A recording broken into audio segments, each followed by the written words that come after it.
All right, everyone, welcome back to the God Attachment Healing Podcast, the podcast that helps you understand your attachment style and how that affects your relationships with other people, with yourself, and most importantly, with God. In today's episode, we're going to explore what it means to experience God as a secure base and a safe haven. We'll talk about some attachment to God research and discuss some clinical outcomes like anxiety and depression. So I hope that you're excited about this topic. I'm very excited myself. And I want you to know that if these episodes are impacting you in a positive way, let me know. Shoot me a message through Instagram. You can always leave a comment or ask a question through the Apple Podcast app. There's a little link at the top there before each episode, and you should be able to submit a question there, and I'd be happy to answer it. I actually want to include that in these episodes, like at the beginning. Maybe I list them at the end. Either way, more engagement is better. So I would really appreciate that. So today we're going to talk about attachment and how that affects your mental health. When you feel secure in your relationship with God, here's what happens. And that's what we're going to be discussing today.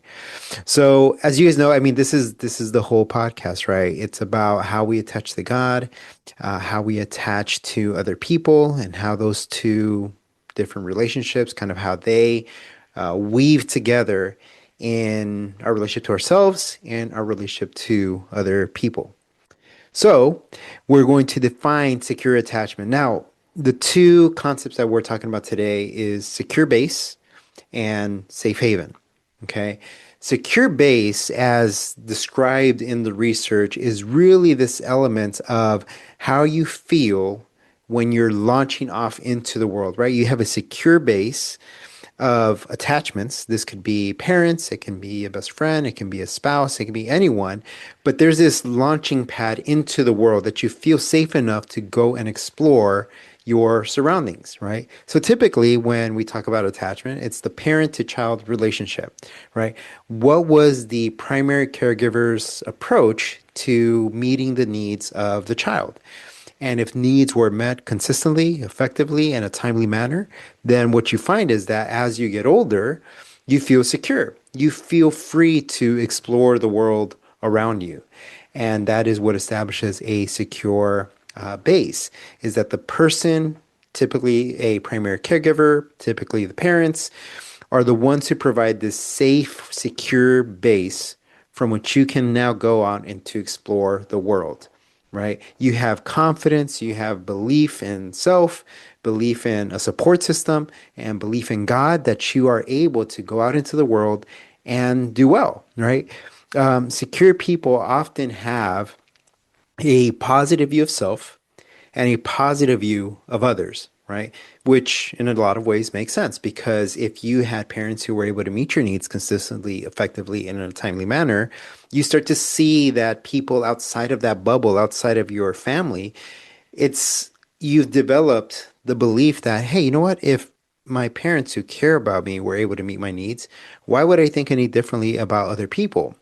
And you have the benefit of seeing your parents and looking for characteristics that kind of represent a lot of how they were, right? So the thing about securely attached people is that they know what security looks like because they've experienced it in their own lives, in their home lives with their parents.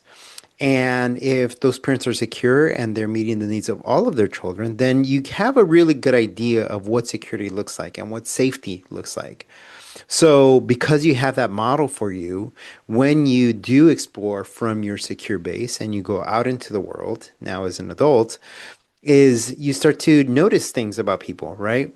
You start to see certain characteristics and certain behaviors and certain ways of being that allow you to feel, hey, this person, they're pretty secure.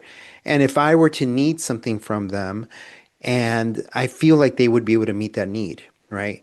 Now, again, the thing about securely attached people is that they're also able to meet the needs of other people, right?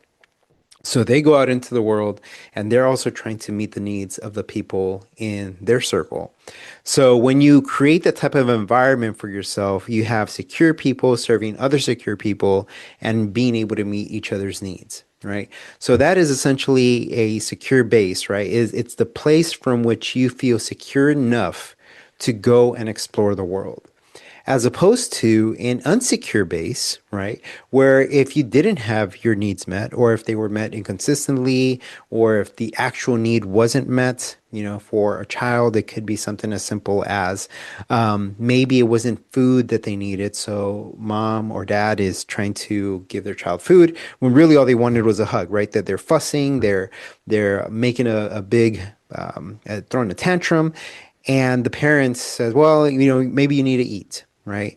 And the child maybe doesn't need to eat. Maybe what they needed was just a hug from the parent, just this affirmation that they are okay being around them, right? Sometimes a child needs someone to turn to when they are feeling distress. And if the parent pushed them away, they feel, well, you're not someone that I can come to and express a need. And we'll get into a little bit about that because that actually refers to a safe haven. So I'll talk about that in a little bit. But this idea of, can I have a secure base from which I feel secure enough to go out and venture into the world? And for those who grow up with an insecure attachment, be it anxious, avoidant, disorganized, they don't feel like they have the tools necessary or safe enough to go out and actually explore the world, right? They don't feel capable enough. They often have, again, either a low view of self and a high view of others. And I talk about this a lot in a number of other episodes, but this low view of self tends to be that I'm not worthy enough to have my needs be met. I'm not worthy enough because my parents weren't able to do that. So why would I believe that other people are? But even though I'm not worthy enough to have my needs met, maybe if I try to meet the needs of other people, maybe then I'll be worthy enough for my needs to be met, right? So for the anxiously attached, when they don't have that secure base to go to, they then start to operate through people pleasing, through serving others limitlessly, meaning that they go to the extremes to be there for other people because in that way they're essentially trying to earn the love from other people, that the care from other people that they didn't receive when they were younger, right? So the anxiously attached person becomes that in order to win, not approval, right? It's not necessarily approval. We call it people pleasing, but really what they're wanting is, I want to be worthy in your eyes.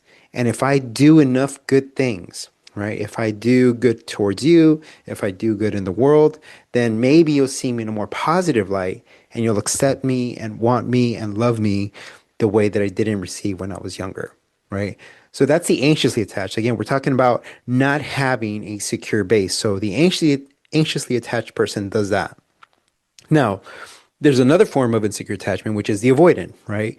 Interestingly enough, the avoidant receives a lot of, how can I say, not hate, but they have a bad reputation in a sense when we talk about attachment because they're described as, uncaring and not being able to feel their emotions and all these different things. But no, they're insecurely attached. They feel emotions, but what they've learned to do is to shut down those emotions because it never worked, right? For the avoidantly attached, it's that their needs were not met, right? Again, similar to the anxiously attached, but they have a different way of coping. And for the avoidingly attached, what they learn is that, well, you know what? People aren't dependable, right? And because people aren't dependable, I can't put all my eggs in those baskets, right? In that basket to think that other people are going to be able to meet my needs, right? So actually, what I think as an avoidant, so this the perspective of an avoidant, actually, I can't depend on other people, so I have to depend on myself. So what I'm going to do is I'm going to do everything that I can in my power to do these things that I'm going to do good and to make a name for myself or to become very independent so that I know that I can meet my own needs, right? So they become very competent, right? Very early on, they learn that they need to do things on their own to be able to meet the needs that they have, right? And this could be something as simple as, growing up as could be the oldest or just the person who's most responsible, where they're trying to meet the needs of other people, but they're also trying to find ways to meet the needs of themselves, right? So they see other people as a burden because, man, I'm meeting all your needs, but what about my needs? And they start to kind of have that battle with themselves. So what the avoidantly attached person essentially does is that, okay, I need to look out for myself and everything else will take care of itself in its own time. But for now, I need to focus on myself. So they are very well equipped and they are very successful in the eyes of the world or the eyes of people in their careers, in relationships, in their ability to communicate, in everything that they do, right? They just become very competent. But that's not to win the approval of others or to have other people come and meet their needs, right? They're not trying to impress other people for that. What they learn is that, you know what? People aren't dependable. So I have to know and I have to learn how to depend on myself and then find ways to be able to meet my own needs, right? So again, that's through being successful where they make enough money or where they have a lot of relationships and friendships that just they just become very popular and very social, right? All of those are meeting needs, but they're doing it for themselves in a sense because they have to depend on themselves. So, when you think about them not having their needs met when they were younger, I mean, it makes a lot of sense why they would do that, right? So again, a lot of times the avoidant gets this bad rap for being so independent, right? Again, the anxious and the avoidant, they both have flaws in the way that they're relating to other people, right? The anxious is trying to impress others to be worthy of love. The avoidant considers themselves worthy of love, but they don't depend on that from other people. They just see themselves in a very positive way. So the way that I like to explain it is, again, I think I said with the anxious, it's low view of self, high view of others. I need to impress others to be worthy enough to gain or obtain their love. For the avoidant, it's the opposite, right? It's I'm capable. There's a high positive view of self because they've seen themselves be capable in various areas of their lives, and other people in a very negative light. I can't depend on others because at some point they'll eventually fail me. So instead of going through that pain, it's better that I just not depend on people. I just depend on myself. I do my own thing, and I'll essentially be okay, right? So those are the two attachment styles. I only want to focus on those two for right now because the disorganized is kind of we have more of a trauma focus yeah, in that attachment style. And that I can make an episode just on its own. And I have done that. But just for these two, because we're talking about a safe haven, I'm sorry, a secure base, where people feel secure enough to go out and explore the world. So for the avoidant, they didn't feel secure to go out and explore the world, but they went out and figured it out, right? So they were scared, they learned all the skills, they learned what they needed to learn, and they saw success in what they were doing, and therefore have developed this sense of strong identity. Like I believe in myself to carry out these things. And they do, right? So that's what we have. When there is no secure base, you have the anxiously attached moving out into the world, trying to gain the approval of others because they didn't get that in early childhood. And with the avoidant is I'm going to go out and prove to myself that I can meet my own needs and therefore I don't need to depend on anyone. And it's not like I don't need to depend on anyone, like people, I don't want to depend on anyone. It's just that they've learned from their own experience that people are just not dependable. So they lean more on the, what would we call it, more pessimistic side or view of people, right? And we would say the anxiously attached kind of has this over evaluation, overly positive view of other people, right? So they consistently end up being hurt because they're expecting the best, but they receive less than that. So you can see how that could kind of be a struggle there, right? So what we begin to see is, okay, so we have a safe haven, which is where you need to feel secure enough to go out and explore the world. So secure people have that, and they go out and explore the world. But the other thing that secure people have is that they have a safe haven. And the safe haven itself is a place to go to when you are under distress, when you are in pain, when you are suffering. Who do you turn to when you have pain and suffering and distress, right? And for the securely attached person, they have a go-to person, right? They have someone who, or a number of people who are dependable, who are trustworthy, who have been consistent in being able to meet their needs when they've had them. So that is the secure or the safe haven, is that if I know as I'm exploring the world that something goes wrong, I'm not going to just try to challenge it myself because we need a support system. So I'm going to come back to my safe haven and try to get some emotional regulation there, right? That you have someone that you can process these things with, right? Again, both men and women do this, right? Men may have a smaller circle, but that circle is very strong. Women tend to have a bigger circle, and that's okay too, right? As long as the people are trustworthy, dependable, and consistent, that's considered safe haven, right? Obviously, if you were to take inventory right now of who those people are in your life, you could probably come up with two or three names, right? Because they mean a lot to you and they've shown themselves to be consistent in your life, right?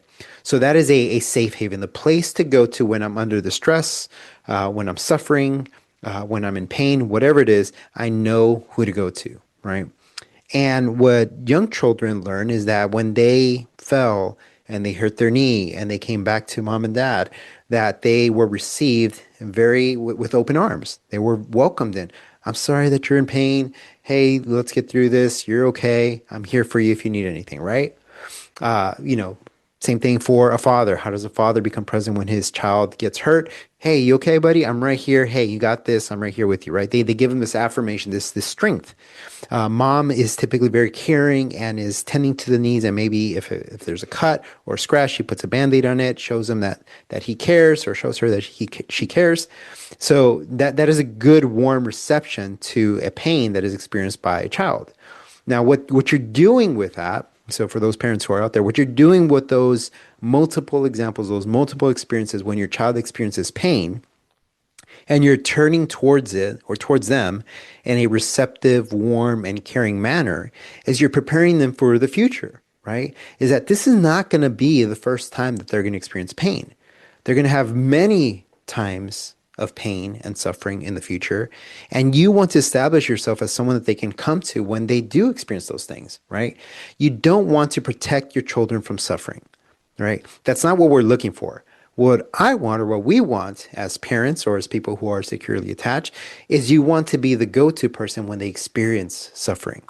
Okay, so I'm writing this article right now on parents and young adults or teens who are graduated from their schools and they're about to go into college, right? And I'm talking about there should be some levels of distress when that happens, right? There shouldn't be so easy letting go of your child to college because you know that they're going to face suffering, that they're going to face a hard world out there, right? So you experiencing some levels of distress, knowing that your child is going to go out into that world, that's normal, right? That is a part of security. Like you shouldn't just feel completely comfortable with that. It's a hard transition, right? Now, some people may shut their feelings off and I want to experience that. That's okay. It's a way of coping. And you have others who are just overly involved and overly emotional about the process. So that may not show a lot of security either. But there should be some levels of distress, both for the parent and for the child, right? So the child feels distress like, oh man, I'm leaving my secure base. I'm going out into exploring the world. And they're going to look at their experience with that parent or with their parents as to whether or not they're a safe haven, right? That if I go out into the world, I know that if I face any type of struggle, that I can always come back to mom and dad and I'll be okay, right? So they have that. And that's what you want. You want to be a safe haven for your children, right? So for those who have an anxiously attached attachment style, they don't feel like they have somewhere to go to, or they don't fully trust the person that they're going to go to because it's been inconsistent, right? Sometimes they've responded well, other times not so well, right? So they don't feel like they have an actual safe haven. But we know, as anyone would, that at some point in life, you're going to experience some level of distress, some challenge, some difficulty, some suffering that is going to require you to depend on someone else, right? Now, this is where faith comes in too. Christians have a unique relationship, not just with people, but obviously with God, with Jesus. We have that relationship, meaning that if our parents were not able to do that, there's something called the compensation theory model, or the compensation model for God attachment, which is if parents were not able to meet your needs as a child and you come to know the Lord later on in life, right? Because I'm not just talking about just Christian parents, but anyone who just comes to know the Lord at any point in time. If you parents didn't know the Lord when you were younger and you grow up and you then learn about Jesus and you're given the gospel and you respond to it, right? You come to know the Lord and you start to see your past experiences, your parents' inability to meet your needs as a child. Now you start to find that in God, right? In a lot of ways, God starts to compensate for what you lacked when you were younger, right? So the compensation is that whatever I didn't receive with my parents, I'm starting to see my relationship with God. Like God is loving, He is caring, He is sees me in a positive way. I am His child, right? So you have all of these positive connotations with your relationship with God because you didn't have that before, right? So you start to see God now as a not just a secure base, but also as a safe haven, right? So due to the fact that you didn't have those things when you were younger, now that you have a relationship with Jesus, you start to go to Him when you experience difficulty in your life. And that is through scripture, that is through prayer, that is through Christian community, right? Going to church, all of these different things. And there's a lot of research on that, on people who are involved in church, people who are serving in church, people who are serving others, they deal much better with mental health issues. Why? Because they are not focused only on themselves, they're focusing on other people. They're not ignoring what they're experiencing, they're just alleviating a lot of that pain by focusing on other people. So this makes a lot of sense, right? Because what happens is that in mental health issues, when you become inward focused, what happens? You start to feel it more, right? It's like a cut that you're allowing to heal, right? If I keep scratching at a scab that I'm trying to wait to heal, right? You got to let it sit and harden and then eventually fall off by itself, right? But if you keep poking at it, you're making it longer because you're just focusing on it. Right. But if you go about your day and you just know, hey, it has to heal up, I'll keep doing what I'm doing, right? Your time is focused elsewhere and you're still healing, right? And that's kind of the same concept here is that when you when you are focusing on serving other people and you're focusing on meeting community and praying to God and finding that community with Him through prayer, through scripture reading, you start to see that your mental health issues or your problems or things that you're experiencing, they seem smaller, right? Or you're managing them better. Your emotions are regulating because you're sharing them with God, who understands everything that you're going through, right? And God says that He understands everything that we're going through. He lived a life as a human and understands the human experience. So He empathizes with our pain, right? So when you see that, wow, well, I'm going to turn to Him whenever I experience anything distressing, right? And the Lord was that for me as well. When I went through a very difficult time in my life, I started turning to the Lord, specifically just to Him. So I was just so focused on, Lord, you have to help me during this time because I don't know what to do and I'm in so much pain. No one else is going to understand but you. And that was very helpful for me. It just kind of reestablished the security in my relationship with the Lord. He was not just my secure base, but an even stronger safe haven where anytime I had distress or pain or suffering, I would come to Him and say, Lord, I can't do this by myself. I can't do this on my own. Please give me whatever it is that I need. And as time passed by, He started to place people in my life, people that had different abilities, different ways of communicating, different ways of relating to me that were very encouraging and very helpful for me during that difficult time, right? Now, you can have that as well, right? That as you've experienced suffering, like who've been your go-to? Now you want to have people, right?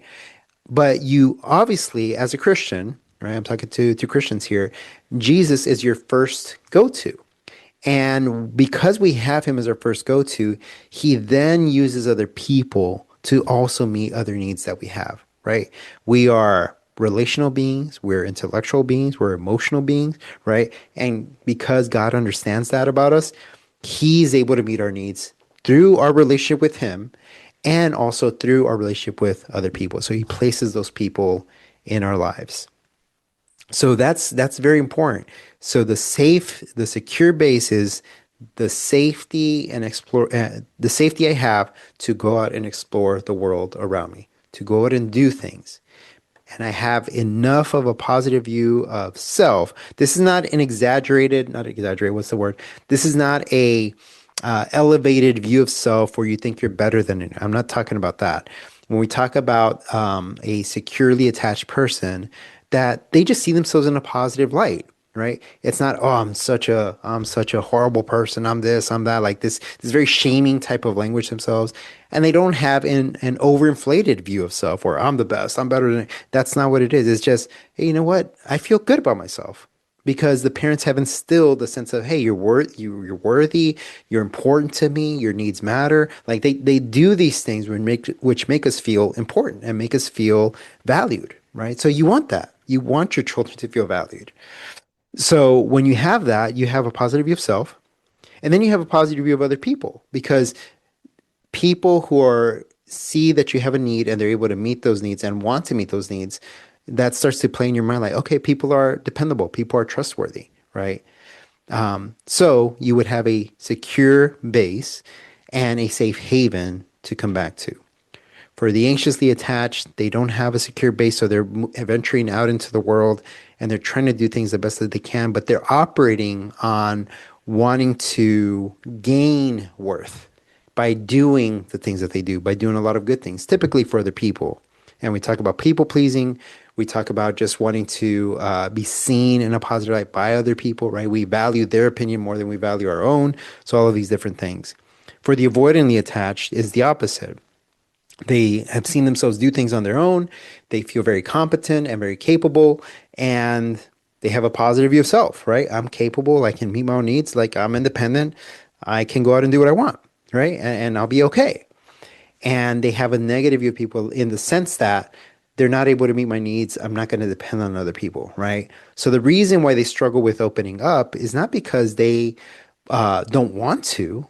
They would like to, but they have the perspective that people are not dependable because of their past experiences, right?